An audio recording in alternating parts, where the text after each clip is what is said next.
Apocalipse, capítulo 4. A visão do trono de Deus. Depois destas coisas, olhei, e eis não somente uma porta aberta no céu, como também a primeira voz que ouvi, como de trombeta, ao falar comigo, dizendo: sobe para aqui, e te mostrarei o que deve acontecer depois destas coisas.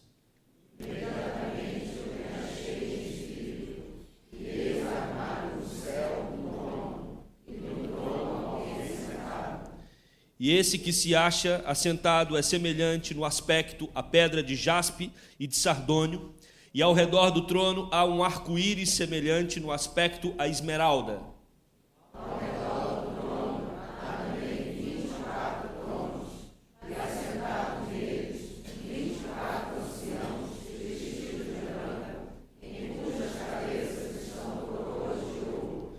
Do trono saem relâmpagos, vozes e trovões, e diante do trono ardem 7 tochas de fogo, que são os 7 Espíritos de Deus. Há diante do trono como uma mar de vidro, semelhante ao cristal, e também no meio do trono e à volta do trono, 4 seres viventes, cheios de olhos, por diante e por detrás. O primeiro ser vivente é semelhante a leão, o segundo semelhante a novilho, o terceiro tem o rosto como de homem, e o quarto ser vivente é semelhante à águia quando está voando. E os 4 seres viventes, tendo cada um deles respectivamente 6 asas, estão cheios de olhos ao redor do firmamento, não tem descanso, nem de dia, nem de noite, proclamando: Santo, Santo, Santo é o Senhor Deus, o Todo-Poderoso, aquele que era, que é e há de vir. Quando esses seres viventes derem glória, honra e ação de graças ao que se encontra sentado no trono, ao que vive pelos séculos dos séculos, os 24 anciãos prostrar-se-ão diante daqueles que se encontram sentados no trono, adorarão o que vive pelos séculos dos séculos, e depositarão as suas coroas diante do trono, proclamando: juntos: Tu és digno, Senhor e Deus nosso, de receber a glória, a honra e o poder, porque todas as coisas Tu criaste, sim, por causa da Tua vontade, vieram a existir e foram criadas. Amém. Podei-vos assentar.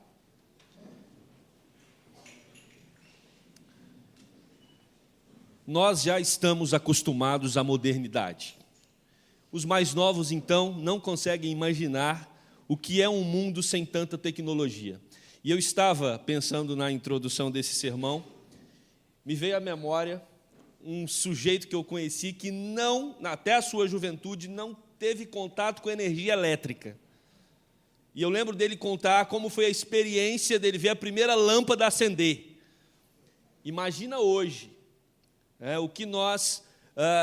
o que esse sujeito, quando se depara com tanta novidade, não tem a dizer a respeito das mudanças. Há 5 anos atrás, ou um pouco mais, nós não tínhamos WhatsApp, nós não tínhamos Facebook.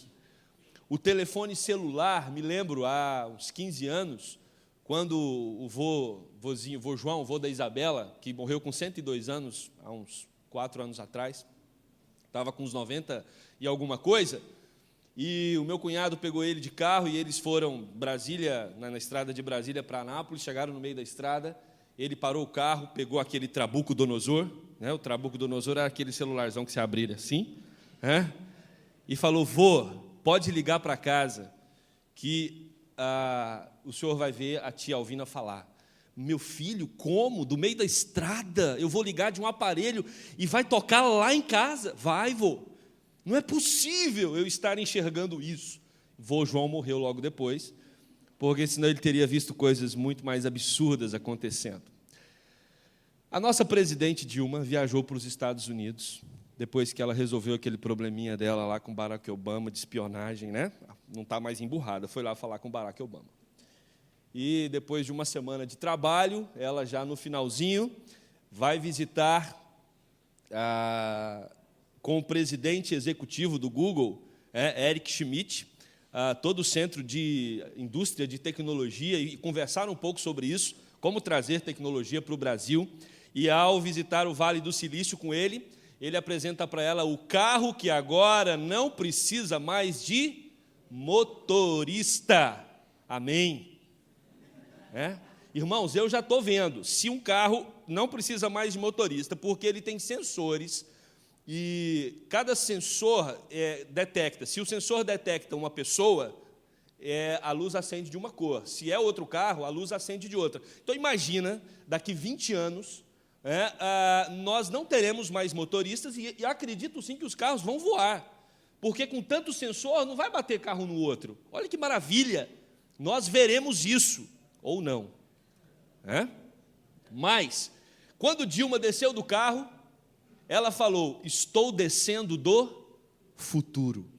Estou descendo do futuro. Ela disse que jamais imaginaria algo com tal desenvolvimento tecnológico. Estou descendo do futuro. Ela andou por meia hora dentro desse carro e ficou impressionada, e nós também, certamente, ficaríamos se estivéssemos lá, e ficaremos quando isso se tornar algo popular. Quando nós olhamos para esse texto que acabamos de ler, ele também faz um convite para fazermos uma viagem para o futuro. João está no capítulo 2 escrevendo para 7 igrejas como a igreja da Gávea. A diferença é que eram igrejas que estavam começando na história. Jesus morreu, ressuscitou, foi assunto aos céus, o evangelho é pregado em toda a Ásia, pessoas se convertem, a igreja começa a surgir em várias cidades, junto com as igrejas, instantaneamente surgem os problemas, as dificuldades. Então, uma igreja que tem problema externamente, porque estava sendo perseguida, tanto por grupos de judeus, como pelo Império Romano, uma igreja que também tem problemas internos no seu relacionamento, na constituição da sua teologia. Então, uma igreja que está cansada, uma igreja que está sendo surrada, tanto por questões externas como internas. E é claro que Deus precisa animar essa igreja, porque a mensagem do Senhor Jesus Cristo é para que o Evangelho chegasse a toda criatura.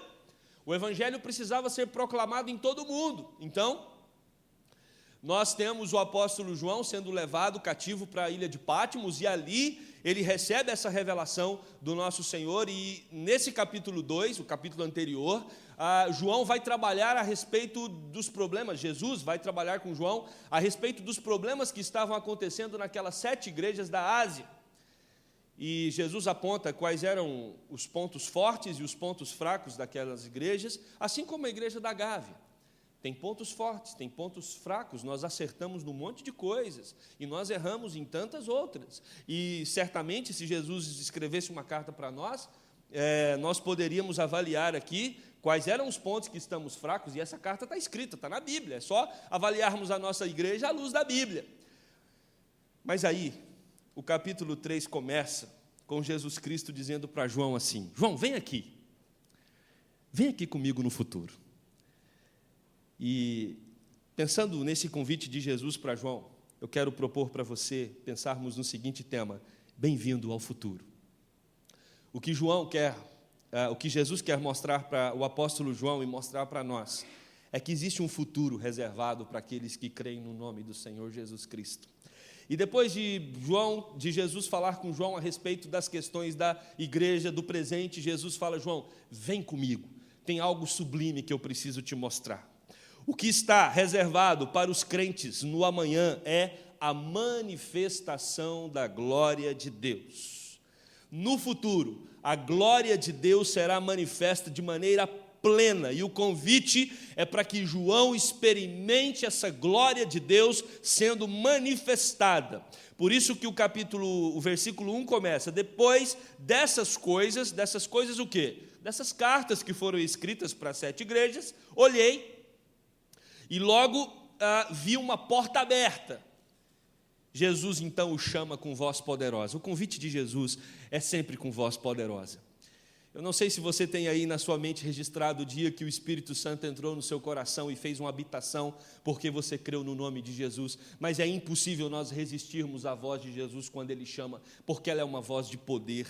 Não se preocupe, quando o Espírito Santo convence uma pessoa para crer em Jesus, não há força humana que o faz resistir a esse convite de Jesus, porque o convite de Jesus ele é irresistível. E Jesus chama João com uma voz poderosa: vem aqui, João, eu preciso te mostrar o que vai acontecer depois, eu preciso te mostrar o futuro. Nós não podemos perder a visão do futuro. A igreja do Senhor Jesus Cristo, ela precisa estar atenta ao amanhã, porque nós somos um povo marcado pela esperança. A nossa esperança, a nossa alegria não está no presente. Por isso que Jesus insiste lá nos evangelhos que nós não podemos colocar o coração nas coisas desse mundo, porque esse mundo é passageiro e nós também estamos passando, mas existe algo maior, melhor e eterno que está sendo preparado para nós, que é a glória de Deus sendo manifestada na vida de todos aqueles que creem em Cristo como Salvador. João, ele tem uma visão, e é a visão do trono do Rei dos Reis. O versículo 2 vai falar a respeito desta visão, e quando o texto diz que era uma visão, isso significa que não era literal, ok? João não está entrando literalmente nos céus.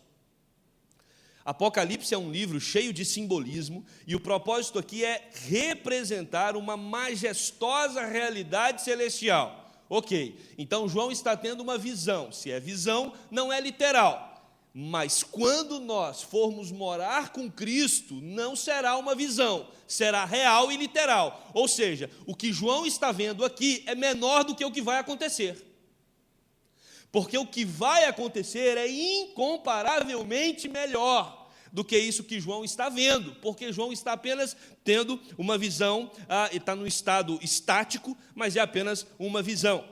Agora, é uma visão verdadeira, porque é uma visão que vem do Espírito de Deus.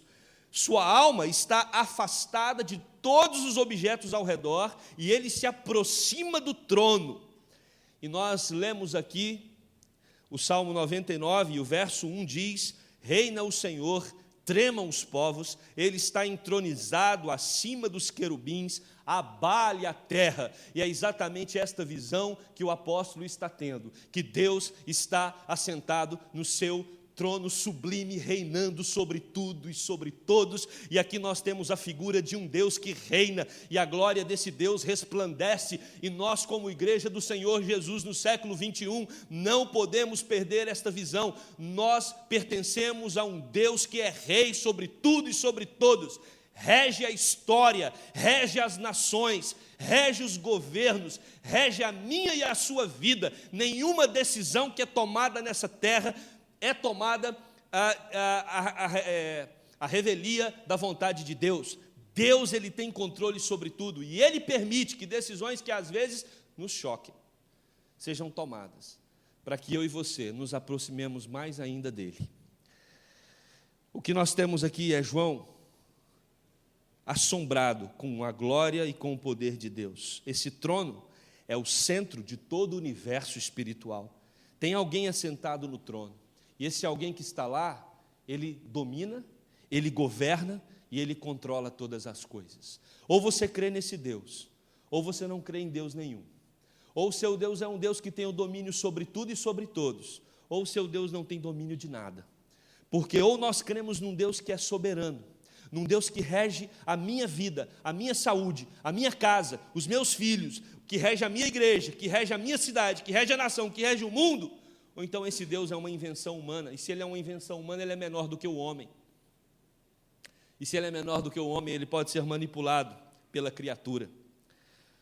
O que João está vendo aqui é um Deus que está no trono. E olha, a palavra trono, só nesse capítulo, ela repete 17 vezes. Se você observar no livro de Apocalipse, apenas 3 capítulos em todo o livro não tem a palavra trono. Ou seja, Apocalipse enfatiza que Deus é aquele que está no controle de todas as coisas, e o trono dele resplandece glória. Ele é o rei. O apóstolo não descreve o próprio Deus É interessante que o apóstolo não fala, ele diz que Deus está assentado no trono, mas quando ele olha para o trono, ele não vê Deus, mas ele vê o resplendor e vê a glória de Deus. Deus não pode ser visto, ele é espírito. Ele é espírito, mas João vê a sua glória e o seu resplendor, a luz que sai daquele trono e que reflete a glória, o poder e a majestade de Deus. Duas pedras são usadas aqui como símbolo da grandiosidade do Senhor, o jaspe e o sardônio. Outro símbolo muito interessante nesse capítulo, para falar a respeito do trono de Deus, é o arco-íris, que simbolizava para os filhos de Deus, o arco-íris simboliza que a tempestade passou. Então, o que João está vendo aqui, e o que Jesus está mostrando para ele, é que no trono de Deus tem um símbolo, um arco-íris, que representa o fim de toda tempestade. Você, como filho de Deus, você, como alguém que crê no Senhor Jesus, precisa entender, a sua tempestade vai ter um fim. E é isso que simboliza o arco-íris. Então, se você colocar o símbolo do arco-íris no seu Facebook, significa que você crê que a sua tempestade vai passar. É assim que eu vou entender. Porque foi isso que aconteceu no dilúvio. Quando o dilúvio terminou, Deus falou, eu vou pôr o símbolo, o arco-íris nos céus, para que todos saibam que a tempestade terminou, que a tragédia chegou ao fim. E diz mais, o versículo 4 fala que há ali 24 anciãos que intensificam a glória de Deus que está no trono central. Então existem 24 tronos, existe um trono central e os anciãos que estão nesses 24 tronos estão adorando aquele que está no trono central. Que 24 anciãos são esses, meus amados? Simbolizam os 12 patriarcas e os 12 apóstolos. Então, a antiga dispensação e a nova, ou o Antigo Testamento e o Novo Testamento, os 12 apóstolos e as 12 tribos de Israel, sendo representadas então por esses 24 anciãos que intensificavam a glória daquele que estava no grande e sublime trono. E é interessante porque o texto diz que eles estavam vestidos de branco. E o que significa isso? Significa que eles foram lavados e remidos pelo sangue do Cordeiro de Deus. Quando você tomou dos elementos da ceia hoje, você professou mais uma vez, através desse sacramento, que você crê que o sangue de Jesus te purifica de todo o pecado. E que você também vestirá vestes brancas, não pelos seus méritos, mas porque o sangue de Jesus vai arrancar de você toda a crosta, todo o pecado, toda a imundícia, e você vai poder se achegar à presença de um Deus que é santo, santo, santo, pelos méritos de Jesus Cristo, o Cordeiro de Deus que tira o pecado do mundo. As coroas, porque o texto diz que esses 24 anciãos estavam com coroas. Já até cantamos, existem alguns hinos que falam que nós vamos receber uma coroa quando chegarmos no céu, e é verdade. Mas esses anciãos, eles pegam as suas coroas e eles colocam aos pés daquele que está sentado no trono. O que significa isso? Eles estão depositando as suas vidas, todos os seus valores, a sua existência aos pés daquele que é grande e poderoso e que reina sobre tudo e sobre todos. Isso é um ato de plena consagração. No latim tem a expressão corandel, é quando você dedica tudo diante de Deus, é quando você consagra tudo para a honra e para a glória do Senhor. É isso que esses anciãos estão fazendo, e é isso que nós precisamos aprender a fazer enquanto vivemos nessa terra, porque faremos isso na eternidade. Consagraremos a Deus as nossas vidas de maneira plena, porque não haverá mais nenhum empecilho para estarmos diante dele, não haverá mais pecado, não haverá mais transgressão, não haverá mais desobediência. Mas esses anciãos nos ensinam que nós devemos nos achegar diante de Deus e consagrar a ele os nossos corações. Então, o que está reservado para os crentes no amanhã? A manifestação da glória de Deus, mas o texto diz mais. O texto diz que está reservado para os crentes no amanhã a manifestação do juízo de Deus. Olha o que diz o verso 5, do trono saíam relâmpagos, vozes e trovões. Se trata do juízo daquele que detém nas mãos um julgamento que é implacável. Deus é justo, meus irmãos. Deus é santo, Deus é reto. Agora, por entendermos essa justiça e essa retidão de Deus, nós não precisamos fazer justiça com as próprias mãos. Nós não precisamos nos preocupar, porque as nossas causas estão nas mãos daquele que está sentado no trono. Isso precisa gerar uma tranquilidade para as nossas almas. As nossas vidas pertencem àquele que governa sobre tudo e sobre todos. E quanto mais eu confio nesse Deus soberano, mais tranquilo eu fico. Mais certo eu sei de que Ele está no controle de todas as coisas, e por isso eu não preciso me perturbar, não preciso me angustiar. Ele detém nas mãos todo o controle. Por isso Jesus vai ensinar para a igreja: não andeis ansiosos por coisa alguma. A nossa ansiedade, a nossa preocupação, o nosso estresse, a nossa angústia, refletem a nossa dificuldade de confiar, de descansar. E, de alguma forma, pode refletir também o quanto nós temos dificuldade de entender que Deus é aquele que controla todas as coisas. O texto vai dizer que as 7 lâmpadas, de fogo estão acesas, e que são os 7 Espíritos de Deus. Talvez você se pergunte, mas Deus tem 7 Espíritos? Não, meus amados. Deus tem um único Espírito. O número 7 no Antigo Testamento, quem fez o discipulado Gávea vai se lembrar. O número 7 no Antigo Testamento, e no Novo também, simboliza a perfeição, a plenitude. Quando o texto fala dos 7 Espíritos de Deus, é a plenitude do Espírito de Deus, que está sempre ativo, que vê todas as coisas, é cheio de fogo, tanto para os ímpios, como também para santificar os piedosos. O fogo do Espírito, tão usado em alguns ambientes pentecostais essa expressão, mas o fogo que desce de Deus é um fogo que consome os ímpios, mas é um fogo que santifica os piedosos. E você pode ficar tranquilo que no devido tempo, quando Deus entender que é necessário, Ele derrama juízo sobre uma nação, Ele derrama juízo sobre uma pessoa, Ele derrama juízo sobre a terra. Agora, nunca se esqueça que Ele é Deus bondoso, que Ele é Deus misericordioso, que Ele é Deus amoroso, e que se não fosse o amor, a misericórdia e a bondade de Deus, nós já teríamos sido consumidos. Se estamos vivos, se ainda temos alguma qualidade de vida, se ainda temos com que nos alegrar, se podemos viajar, se podemos usufruir das benesses dessa terra, é porque as misericórdias do Senhor se renovam a cada manhã. É porque a bondade de Deus é derramada sobre você. Você vai voltar para a sua casa, e lá vai estar o seu quarto, a sua cama, para você tirar um cochilo hoje à tarde após participar do nosso .com. Isso é graça e é bondade de Deus. Você vai dormir essa noite, acordar, vai para o seu trabalho é manifestação da bondade de Deus. Adolescentes estão de férias, vão dormir até amanhã, meio-dia, é manifestação da bondade de Deus. Porque a aula começa em agosto, tá bom? E a manifestação da bondade de Deus também. Fique atento. Deus é Deus que julga, mas Deus é Deus bondoso.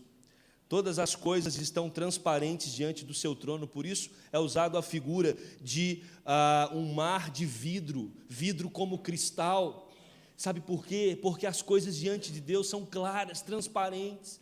Às vezes nós queremos que Deus seja mais punitivo do que Ele é, e Ele não é punitivo, Ele é justo. Às vezes nós queremos que Deus se ire como a gente se ira, e Ele não se ira. Descanse no governo dEle. No tempo dEle, Ele manifestará o seu juízo.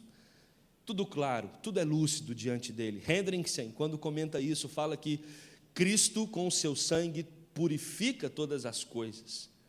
Cristo com o seu sangue nos purifica. No centro está o trono de Deus que controla tudo. E o texto vai dizer também que havia ali seres viventes cobertos de olhos, tanto na frente como atrás. Meio assombroso essa figura, de seres cheios de olhos. Mas a ideia é que Deus está vendo todas as coisas. Os olhos do Senhor estão em todos os lugares. E esses seres representam exatamente isso. Em último lugar, o que está reservado para os crentes no amanhã é a manifestação da glória de Deus, é a manifestação do juízo de Deus, mas também é a manifestação da santidade de Deus. Os 4 seres viventes, e aí, para entendermos esses 4 seres viventes, que têm aparência de leão, de boi, de águia e de homem, também outra figura que você pode se assustar com ela, mas a ideia desses 4 seres viventes é o leão representando a força, o boi, o serviço, que era muito utilizado naquela época, a águia voando, que simboliza a ligeireza, a rapidez, a agilidade, e o homem, que simboliza a inteligência, mostrando que os anjos que estão em volta do trono, eles são dotados desses 4 elementos: força, habilidade para o serviço, agilidade e inteligência. Esses anjos dotados com esses simbolismos, eles estão adorando a Deus dia e noite, dizendo: tu és santo, santo, santo. Essa figura não é criada aqui em Apocalipse, ela já existe lá no profeta Ezequiel, capítulo 10, versículo 20. Olha o que diz ali: esses seres viventes eram os mesmos que eu tinha visto debaixo do Deus de Israel, junto ao rio Quebar, e percebi que eles eram querubins. Esses anjos, eles só não têm aparência de leão, boi, águia e homem, mas eles também têm 6 asas. E essas 6 asas, meus amados, o texto vai dizer lá em Isaías capítulo 6, versos 2 e 3. Acima dele estavam serafins, cada um deles tinha 6 asas, com 2 cobriam o rosto, com 2 cobriam os pés, e com 2 voavam, e proclamavam uns aos outros: Santo, Santo, Santo é o Senhor dos exércitos, a terra inteira está cheia da sua glória. O que são os anjos cobrindo o rosto? Eles não podem se deparar com o resplendor de Deus. Quando Moisés sobe no monte para receber as tábuas da lei, Deus diz para ele: tira as sandálias, porque o lugar que você está pisando é santo. Com 2 asas, os anjos cobriam os pés, sinal de humilhação. E com as outras 2 asas, eles voavam, ou seja, serviço. 2 asas para servir ao Deus Altíssimo. Os versos 9, 10 e 11 vão dizer e vão nos ensinar que essa deve ser a atitude diante do trono de Deus, uma atitude de louvor, de adoração e de serviço. É para isso que a Igreja da Gávea existe, para adorar, para louvar e para servir ao Senhor. E precisamos aprender que, à medida que nós nos aproximamos do amanhã, nos aproximamos do futuro, nós precisamos nos aperfeiçoar nesta manifestação da glória de Deus, do juízo de Deus e da santidade de Deus. À medida que nós buscamos as coisas do alto, a glória de Deus se faz presente na nossa vida. A glória de Deus se manifesta em nós. Eu quero concluir esse sermão. A nossa presidente Dilma diz que desceu do futuro. E o apóstolo João, no livro de Apocalipse, nos convida para entrar no futuro. Um futuro que ultrapassa todas as novidades e surpresas da tecnologia. Mais do que isso, o convite de João é para que ouçamos a poderosa voz de Jesus. O convite de João é para que firmemos a nossa esperança no governo daquele que está sentado no trono, que reina sobre tudo e sobre todos. O convite desse texto é para que depositemos as nossas coroas aos pés daquele que está sentado no trono e saibamos que Ele é o juiz justo e reto. Tudo foi criado por Ele e tudo deve ser para a honra, para a glória, para o poder e para o louvor do Seu nome. Que Ele nos abençoe. Amém? Vamos orar. Querido Deus e eterno Pai, mais uma vez nos achegamos à Tua presença, certos de que o Senhor é o Deus grande e poderoso, que está sentado no sublime trono, reinando sobre tudo e sobre todos. Nos ajude, Deus, a confiar em Ti, Nos ajude, Deus, a descansar em Ti. Nos ajude, Deus, a perceber que o Senhor se manifesta com glória, com poder, com majestade, com santidade, com juízo. Nos ajude a entender, Deus, que no Senhor nós temos segurança, no Senhor nós temos tranquilidade. Nos ajude a olhar para o futuro e sabermos, Deus, que nós somos o povo marcado pela esperança num mundo de desesperados. Nós somos o povo marcado pela alegria num mundo, Deus, que está caminhando para a depressão. Nós somos o povo marcado pela vitória, enquanto, Deus, acompanhamos tantos caminhando para derrotas. Nós somos o povo chamado para uma eternidade que foi conquistada por Cristo Jesus na cruz do Calvário. A Ele toda a honra e toda a glória. Por isso, Deus, nos ajude a manter os nossos olhos fixos no futuro e que possamos cada vez mais sonhar com essa vida que está reservada para nós, Deus. E que tenhamos tranquilidade enquanto atravessarmos os nossos dias aqui, sabendo que temos um Deus que cuida de nós e que detém nas Tuas mãos toda a força, todo o poder, e que o Senhor tem controle sobre tudo e sobre todos. Que isso possa tranquilizar os nossos corações. Oramos assim no nome de Jesus. Amém.